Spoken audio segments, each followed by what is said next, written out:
Chicago, or the cars of today, then a global economy and global cities would eventually be built around airports. And then that was 20 years ago, and then he promptly sat down and sketched out some plans and has been consulting for governments and businesses ever since. But when it came time to write this book, I was out there on this sort of trail too, looking for how air travel was reshaping our lives. And Jack held an interesting template, but he hadn't told the full story of why. What does this lead to?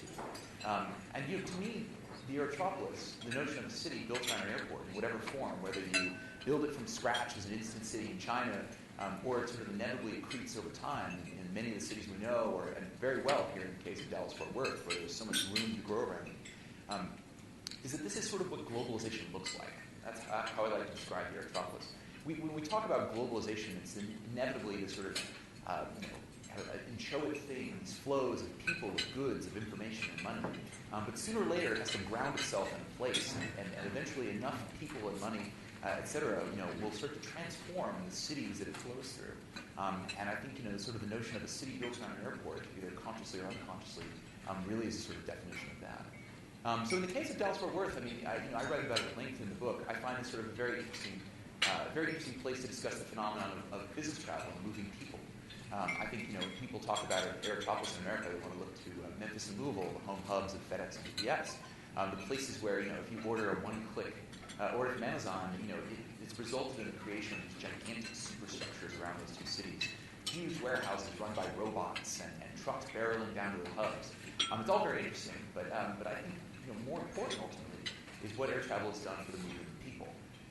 Because, we've simultaneously become, as a society, more itinerant yet more grounded. Air travel allows us to settle in a place and put down roots to some extent while projecting our skills and our talent everywhere. In Europe, this has been particularly sort of obvious because they cross borders more often, and with Ryanair and EasyJet, you have these dollar fares. But there's estimates that there's a suburb of London, for example, a phantom suburb of 1 million people who basically can live in Valencia, Barcelona, even Marrakesh, and commute to the city on a daily or weekly basis to really participate there. And Dallas is sort of that way as well. Dallas, is able to be home to so many international companies. As we were discussing at our table, Dallas is the largest metropolitan area in America, for example, that is nowhere near a body of water. It is literally sort of in the middle of North Texas, and it is a global city because of the pure international connections that are here and the pure domestic connections. And that allows companies from across the country to move and settle here to project themselves anywhere. The companies that particularly are in Colinas, and talking to them, their site selection is because they had executives who needed to fly to the West Coast and the East Coast and back in the same day. And they wanted to be here and they wanted to settle here, but they wanted to be able to move effortlessly across the country at will. And that is a very powerful thing because that has effects for Dallas-Fort Worth in the sense of its ability to draw and retain talent. And that's ultimately sort of the currency of the global age that we live in the information economy. Because it is basically human capital, the knowledge in people's heads, is what drives value. It drives services, it drives the goods we create in the United States, our high-value exports, which the President has called for us to double in the next 5 years. And it allows basically people to sort of project those skills. So the Dallas-Fort Worth Airport has been incredibly instrumental in not only defining DFW. I love the fact that DFW is the first city, by the way, to really call itself by its airport initials. And I've heard this since in Atlanta. They started referring to themselves as the ATL.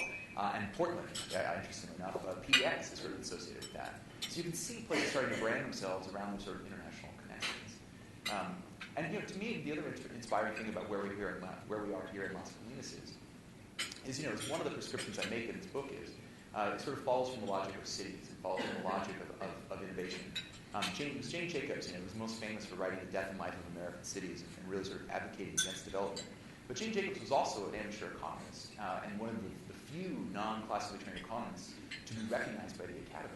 And her work was basically in how new work is formed and how innovation is formed. And basically it boils down to people with skills basically, congregate and their skills create new work. And this leads to sort of the proliferation of innovation. And today, her ideas have been picked up by a number of authors, including Richard Florida, who wrote Rise of Creative Class, and Harvard's Edward Glaser, who has the book out right now, Triumph of the City. That basically cities, are the engines of innovation. They congregate people in ways that no other sort of urban form does, and particularly dense cities. And so there's an argument to be made, Glaser and others make this as well, that the cities of the 21st century are going to be those dense places that are locally dense and globally connected, that can really pool people in town to innovate and spread ideas around the globe, and then also sort of project their power internationally to really make sure those ideas propagate. And so I find it really interesting here in Las Colinas, for example, where the promise of the Orange Dart Line is really going to sort of drive transit-oriented development. It's really going to sort of create a sort of urban, denser core here around the airport. And so not only is there going to be sort of more office space here in many areas in the Metroplex, but it's also going to be some of the densest, which, to anybody when they think of an airport, is not what they really think of. So it's very fitting in a way that I'm here today and reading from this. And I'd like to read a brief portion right now about Las Colinas and dive into that and the creation of this place, in case for those of you who aren't aware of the history. A few of the glittering towers featured in the opening credits of Dallas and found not downtown, but on DFW's eastern flank, opposite South Lake in Lewis. They occupy the remnants of El Ranchito de las Colinas, the little ranch of the hills. Its one-time owner, John W. Carpenter, made TV oilman J.R. Ewing look like a small-time conniver, and his roots made Trammell Crow feel like an Arab East. Carpenter left his family's farm at age 19 to provide for his widowed mother and sisters, and by middle age he owned the state's largest insurance firm. The ranch started as his weekend retreat, but he aggressively added acreage to keep sprawl in check for some higher purpose. On his death in 1959, he bequeathed his station and 12,000 acres to his son. DFW was chosen to be his neighbor less than a decade later, following a lifetime of lobbying for it. As his father's understudy, it fell to Ben Carpenter to implement their dream of a wholly owned and operated city carved in the mesquite-shrouded hills. In 1973, Carpenter unveiled his master plan for Las Colinas after 5 years of research. It was the largest urban development in the country. Before a single plot of land was sold, he ordered the dredging of lakes, canals, stocked them with gondolas, and ran a monorail overhead. His aesthetic was Old World meets World's Fair, with an ersatz campanile offsetting the on-spec office spires. And for years, passengers driving to and from the airport along State Highway 114, the John W. Carpenter Freeway, passed through a Hieronymus Bosch painting of leveling, paving, burrowing, and planting. Carpenter sank $1 billion in building the Emerald City of Company Town. Not a blade of grass is out of place on either the unnaturally verdant lawns or the Four Seasons putting greens, which Tiger Woods stalks each spring. The neighborhood studded with $1 million mansions have gates within gates within gates. It's not what you see, it's what you don't see, was how Carpenter deduced its appeal. What you don't see is any trash, signage, or signs of life. Las Colinas is ruled by draconian covenants enforcing his tastes. It is Disney World for the affluent, Texas Monthly noted darkly. In fact, when executives from Disney World visited the development a few years ago, which was in the 80s, one of them commented that it was a shame old Walt couldn't have lived to see the real thing. The quality Carpenter prized above all else was control, and he lost it in the 80s real estate crash, costing him everything. Control passed to his corporate tenants who preferred it that way. Las Colinas is the city you get when it's designed by CEOs. 2,000 companies now call it home, as do 35,000 of their employees. Their numbers triple during business hours. The hillsides bristle with the logos of the usual suspects: Microsoft, Nokia, Verizon, and AT&T. The BlackBerry maker Research in Motion has its American headquarters here, as does the Japanese computing giant NEC. And the most forbidding resident is ExxonMobil, the most profitable company in the history of the world. The slate pagoda of its worldwide headquarters barely peeks above the trees. The rest is hidden behind an electric fence. Inquiries as to what goes on within yielded only a brief, abruptly terminated phone call with its real estate manager, Randy Rodabaugh. There's no one here, he confided, except the CEO and his closest lieutenants, who are holed up in an executive wing nicknamed the God Pod. Drilling is run from Houston and refining from Fairfax, Virginia, home of the dullest Aerotropolis. The dirty work of siphoning 4 million barrels of crude daily is scattered across deserts and deep-water derricks. Survival in the oil business entails taking the long view of boom and bust cycles while delegating the day-to-day. The CEO is only here so he can fly anywhere as needed, Rodabaugh explained, and he can summon subordinates on a whim. It's a similar story at Fluor's campus up the street. The engineering firm best known for laying the Trans-Alaskan Pipeline moved its top 200 executives to Dallas after a century in California. The reason? To scoot a little closer to their clients in Washington. They considered Dulles, but settled for Dallas. You can day trip to both coasts from here. The head of Fluor's government group spends 80% of his time on the road, in Russia lately. His colleagues average between 50 and 100 flights a year on their own. Now, Las Colinas started slow, timed to the airport instead of the market. It debuted amidst an oil embargo and stagflation, and 3 years passed before anyone broke ground. Carpenters invested demanded answers. Who in their right mind would move their headquarters next to an airport? Nobody had heard of such a thing in 1973. His advisors urged him to build warehouses instead. Trammell Crow was waiting in the wings. But he was adamant that Las Colinas become the white-collar capital of the Metroplex. If he built it, they would come, not in spite of DFW, but because of it. He was right, of course. Modern Las Colinas and the freeways running along its edges possess more office space, higher rents, and a higher residential density than downtown Dallas and Fort Worth. It's the largest business district, in fact, from here to Chicago. Carpenter intuitively understood Kasarda's law, and so did his disciples at the local Chamber of Commerce. We sell three things, its executive director told me: location, accessibility, and speed. And as sterile as it sounds, Las Colinas is proof of this new economic geography. Fluor's peripatetic executives turn out to be the exception, not the rule. The majority of inhabitants shuttle only between their cubicles at home, but what's changed is the premium tenants pay for the potential connectivity of the airport. It's 10 minutes away if they need it, and often they do, more and more in fact. For this reason, airports and their Aerotropolis are supplanting downtowns and competing edge cities as the nexus of white-collar work throughout the world. A case in point, according to Kasarda's research, 1 in 6 Americans works within a short driving distance of the 25 busiest hubs. DFW has 400,000 jobs lying within a 5-mile radius of its terminals. O'Hare has 500,000, and Dulles has 200,000. None are near traditional downtowns. DFW lies 12 miles distant from Dallas proper. O'Hare sits 17 miles from the Loop. Dulles is 20 miles west of the district. Draw a 5-mile radius circle around each airport and another around downtown, or around each in Philadelphia, Charlotte, San Francisco, and you'll find that these budding Aerotropoli are 3/4 the size of the old cores already. And 10 miles out, they're almost identical. And the Aerotropoli are growing much, much faster. The upshot, my co-author notes, is that distant travelers and locals alike can now shop, meet, exchange knowledge, conduct business, eat, sleep, and be entertained without going more than 15 minutes from the airport. I go through elaborate sections of more job growth on this. The creation of jobs. One of the most interesting things is that, as the economist Jan Bruckner found, that a 10% increase in an airport's passengers leads to a 1% bump in employment. So being based in Chicago, he wrote about the whole expansion of O'Hare, where they want to increase flights, increase passengers by 50%. This would lead to a 5% job growth, which in the case of Chicago would add 185,000 new white-collar jobs to their economy.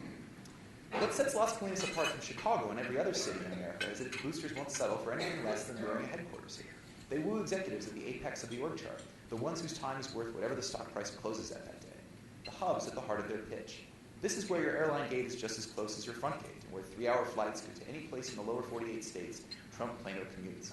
Las Colinas is all about convenience, defined as such in its brochures. Fast response, there's no substitute for it. The company that gets its products and people where they need to be first is the winner. Strong relationships, you've got to have them, and they can't be forged through email. They demand a sincere smile, a hearty handshake, and a personal promise. In other words, you need to go where your customers are, to be there in person and on time, and that's a big advantage of being based here at Las Colinas. Fluor thought so. It was the last Fortune 500 headliner to land here. All of Las Colinas' other advantages can be copied: business-friendly tax codes, country codes, bottomless incentives. But no one in America will build another hub like DFW in our lifetimes. We can recruit them, but we can just as easily lose them, lamented Leanne Whaley, its top saleswoman. Without the airport, we might as well just pack up and go home. So, thank you very much.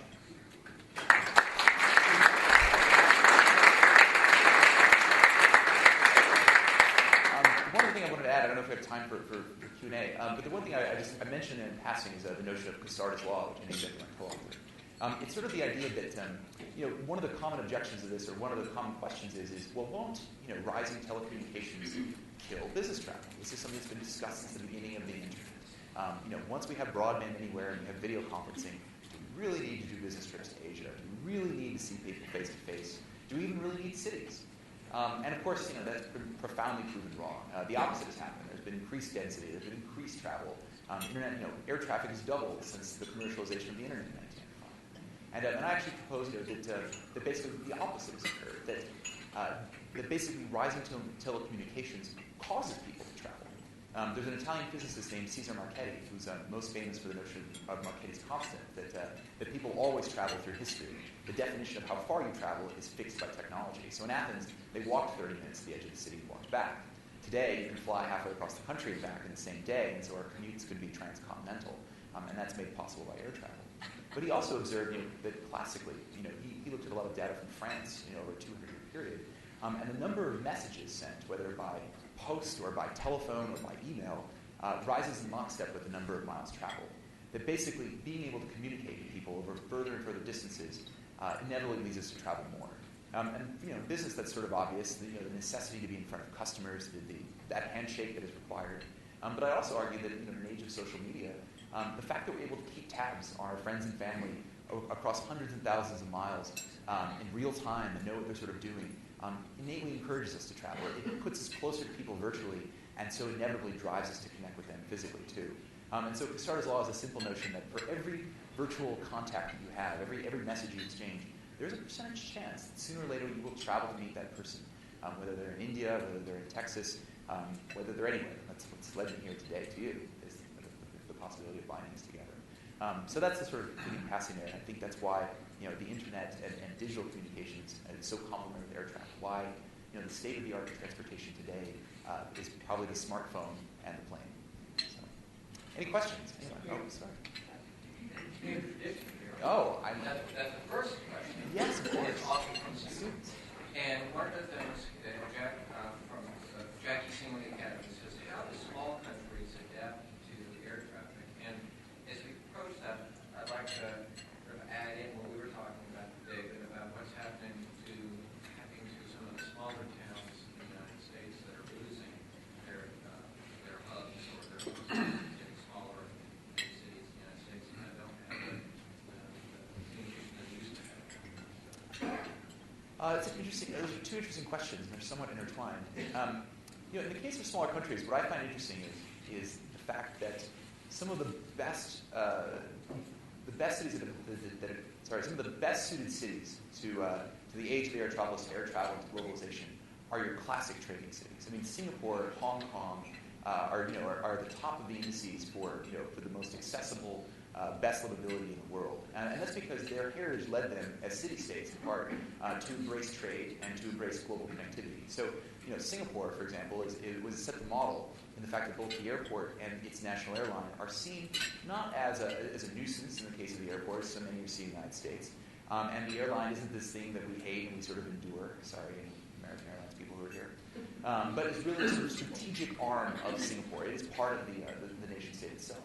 And today, the ultimate example of small countries that are really using air service to connect is Dubai, its neighbors Abu Dhabi and Qatar, in the form of Doha.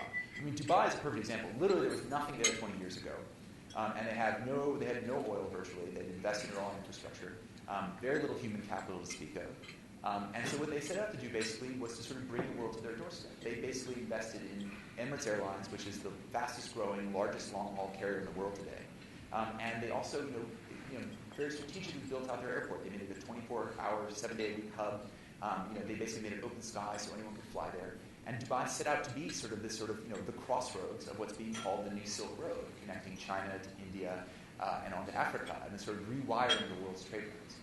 So, for smaller countries, and this is, I think, true for almost all countries that don't have a sort of large domestic base or a lot of development is that, there is a whole sort of new global pecking order that's being reset, that has been reset in the last decade, where a lot of countries are looking to China and looking to the global south that's been called and other emerging markets, and figuring out how they can connect themselves in these new trade flows. And so I think for a lot of smaller countries, this is the task ahead of them, or one way they see themselves doing it. To addendum to that, I mean, one of the most interesting examples today is the Aerotropolis in Panama, where they are basically trying to position themselves as the hub between China and Latin America, because you can't go nonstop from Beijing to Sao Paulo with today's technology. So they'd like to be that sort of central hub in Latin America. And the economist Paul Romer, who's trying to help developing countries by building new cities from scratch, has embraced the same sort of thing. He's in Honduras trying to help them do the same thing. And so, as he put it, if you're trying to be a small country that's developing, you want to move beyond garment production into building laptops and then hopefully up the value chain, you need a major international airport because you need to be able to move those goods and move people out. And then this sort of ties into the notion of, again, connectivity. What do you do if you're a smaller community? I think the answer, and this is something we're discussing at our table, is I think the trend in the American airline industry right now, in aviation, is that there's consolidation going on, not just with the airlines, but with hubs. There's fewer and fewer hubs of truly global and even national importance. And the notion of going back to smaller air service isn't going to happen. Partly, in part because of oil prices.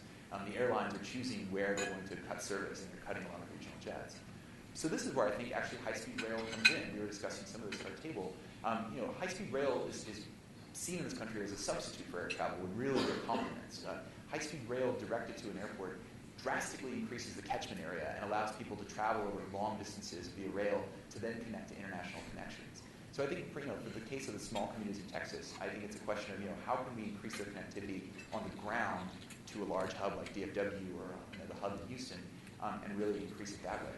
This is something they're struggling with in rural Illinois, where my family's from. I was last week, and the one thing I told them as a community is get on that high-speed rail route, because that is really going to be the next piece of transportation infrastructure that matters in this country. Before we take the next question, I want to be sure I recognize John Terrell. Thanks so much for being with us, the mayor of South Lake, another fast-growing city.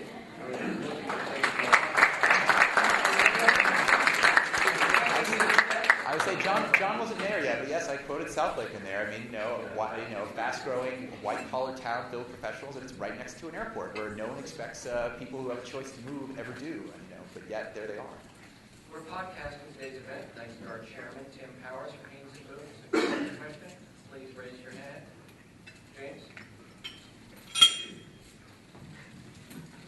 Sir, Not quite so loud. I would like to know your thoughts on the Cleveland airport and the Detroit airports, since those are in areas that are economically struggling. Well, that's two wildly diverging cases, interestingly enough. Cleveland is suffering from the same phenomenon as described, where Cleveland was a Continental Airlines hub, a small one. They merged with United, and I think it's safe to say that Cleveland is probably headed towards, their airport's headed towards backwater status. They're going to lose their hub status. United will choose to cut them first. So they're in trouble. Detroit is actually at the opposite end of the spectrum. Detroit has, ironically, perhaps the nicest airport in America. TFW is lovely, but Detroit literally has built 2 new terminals in the last 10 years. They are gorgeous pieces of infrastructure. And they have, the second largest Delta hub. And they also have more Asian connections than almost any airport in America, thanks to the legacy of Northwest Airlines and thanks to the new China service they've started. So in Detroit's case, there's a whole chapter in the book, a group of their leaders, not affiliated with the city per se, but led by Wayne County, which is the county that includes Detroit. They're basically trying to figure out a way to basically build a whole sort of new economic engine out around the airport, and basically attract new companies, foreign companies, who are lured by the combination of the talent that is retained in Greater Detroit, all of this incredible engineering talent that's been sort of cast out by the car companies, and then also the connectivity they can leverage. And so what's interesting in Detroit is, they've become a hub for Chinese car makers. There's a lot of Chinese auto companies. They're setting up shop in Michigan, basically to hire American engineers who can then work on the knotty challenges that the Chinese companies themselves can't handle to build better cars. One of the interesting things about China is the Chinese hate driving Chinese-made cars. They all want to build foreign brands. And so China has come to Michigan to hire the engineers who work for the Big Three to help them build the cars that will compete with the Big Three. And this is sort of thing in the book that I just find fascinating, these sort of unintended consequences of infrastructure and connections that we never would have thought. So I think Detroit might be their best shot to they're going to diversify their economy beyond the Big Three and bring in outside companies that can really sort of use the talent base they have that's unemployed or underemployed. I think their airport's a key piece of that. Greg, Chris Crane from Garland High School has a really interesting question, especially as we look at what's happening in some of these state budgets. His question is, as urbanization progresses at an exponential rate, how can we as a society assume that the necessary funds are devoted to travel hubs such as airports, trains, and bus stations? That's interesting. One thing I didn't touch upon, which I touched upon in the book but didn't get into here in the context of is that one of the reasons that people are building Aerotropolis, and why it's an emerging phenomenon is because of the bigger picture of urbanization. I mean, humanity is officially an urban species. We crossed the 50% border a couple of years ago. There's estimates by the UN that we're going to add 3 billion people to cities in the next 40 years. And by cities, I mean everything, dense cores, suburbs, and increasingly slums and other informal settlements. And it basically, there was a study that came out from the Cambridge, for the Lincoln Land Policy Institute in Cambridge, that the urban footprint of Earth is going to double in 19 years, which is amazing. We're going to build more than exists now in the next 2 decades, mostly developing world.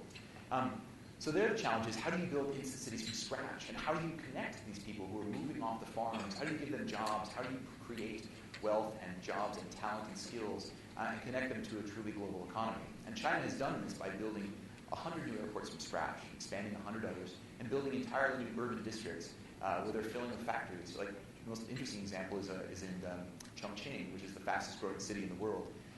Foxconn, which actually makes the Apple iPhone, the iPad, the Kindle, the PlayStation 3, the Xbox, so many electronics we have, it's moving one of its largest factories from away from the coast near Hong Kong into Chongqing, where they basically plan to connect it back to American customers through the air. And so it's allowing China to really sort of handle this crush of peasants coming off the farms, because you might assume the Chinese government is very worried about unemployment and unrest. So this is really driving their export strategy. Well, I don't answer the question, or I think one thing that ties into this is China has an endless budget when it comes to transportation infrastructure. And India is sort of coming around as well. They've called for $1 trillion in infrastructure, half of which they would like to see paid for by private companies. So in the case of China, where you have a command economy and you can write any checks you want, they're building those airports. They're building thousands of miles of high-speed rail. They're building an interstate highway system larger than ours. Incredible connectivity to bind the West and the East together and allow that to happen.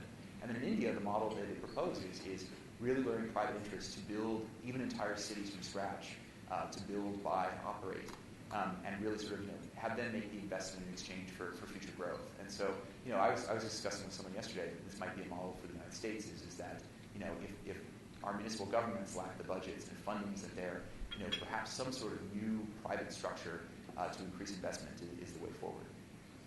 Questions for that? We'll wait for that microphone.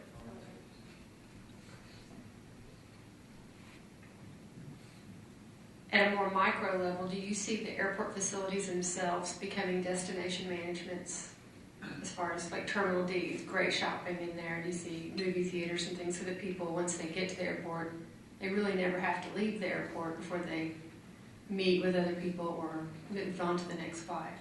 Yeah, I mean that's true to some extent. My co-authors wrote a lot about this. The notion of the notion of an airport city is really within the terminals. The terminals themselves are becoming city-like environments, which is definitely true to some extent. I mean, the fact that that we went from thinking of airports in the 70s as places like you just literally walked through the way of the plane. I mean, the great irony of DFW is that it was designed to park and ride, and like you wouldn't spend any time in the terminal. And then of course they put in security gates, and the whole model fell apart. But today's terminals, like Terminal D and like others, they're not destinations in their own right because the TSA makes that impossible. I would argue that if the TSA weren't there, we would see sort of urban environments right next to the gates. But security makes it impossible to some degree. But they are increasing dwell times because of security, and increasingly because the ability to do business on site has led them in that direction. I was just thinking on behalf of a panel I'm doing next month at the Airport Cities Conference in Memphis. The one thing airports might want to consider doing is actually installing more office facilities there, including sort of telepresence, because of the sort of seamlessness. People expect that they can be able to walk out of the office into the airport and work there just as if they were in their office today. And so there is this sort of expectation we have that airports are not like they were passing into limbo for hours, that they do need to be these places that can really sort of accommodate our shopping desires, our ability to work, all these sorts of things, especially now that Wi-Fi is in planes. The fact that I, as a freelance writer, I can basically work anywhere now, including 35,000 feet in the air, and including airports. Well, you're seeing that with the fancy airline clubs and the hotel. Other question? Yeah, I'm not trying to get a picture. I just want to give you an endorsement that my wife encourages me to take us through Heathrow's new terminal, Narita, and Madrid's airport because she likes the shopping. Shopping is great. Terminal 5 at Heathrow, yeah, I buy shirts there. They've expanded that beyond just cufflinks. Another interesting thing is worries about the rising price of fuel. What impact will that have, and how will technology change to adapt to it? Yeah, that's interesting. The fuel price question is one of the most fascinating to actually look at because you think there's a direct relationship between high oil prices and passenger growth, passenger demand. And then when you actually graph the numbers, as my co-author has done, there is no relationship. There's an amazing graph where if you look at, just going back to 2003, for example, oil prices have somewhere between tripled and quadrupled since the start of the Iraq War. And during that time, passenger growth worldwide has gone up 43%. So if you graph it, it's amazing. Like oil prices, this huge hockey stick spike, and then passenger growth just continues the steady upward march, like nothing has happened. And so when does passenger growth fall? Well, on that graph, it falls in 2008 when a recession happens. And that's because air travel growth isn't related to oil prices. It's related to GDP growth, and particularly GDP per capita. So basically, and underlying that is the notion as we become wealthier, our time gets more valuable. And basically the scope of our world expands. We go from a village or a small city or whatever, or even a large city where you start looking internationally. Your horizons expand. and you're wealthier, so you have a higher budget to afford to fly. And this is why we're seeing that even in the midst of high oil prices right now, in places like China and India, where they have 10% GDP growth rates, they have 20% aviation growth rates. So they're continuing to fly in the face of high oil prices. But then you look at America, where where both our air travel numbers are stagnant and GDP growth is more or less sluggish. And to be honest, I think this is coming as a New Yorker part, so I'm biased. But I think the problem with high oil prices is not that we can't afford to fly. It's that we're having trouble affording the urban environments we build, which are heavily dependent on the car and gasoline.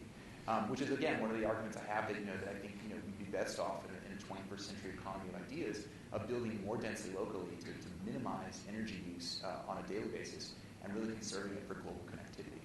Because really that's sort of as America, where we're looking abroad for new customers and new investment, those are sort of the connections that matter. Any other questions? Greg, will you do us the honor of signing some books? Of course, please. Happy to sign.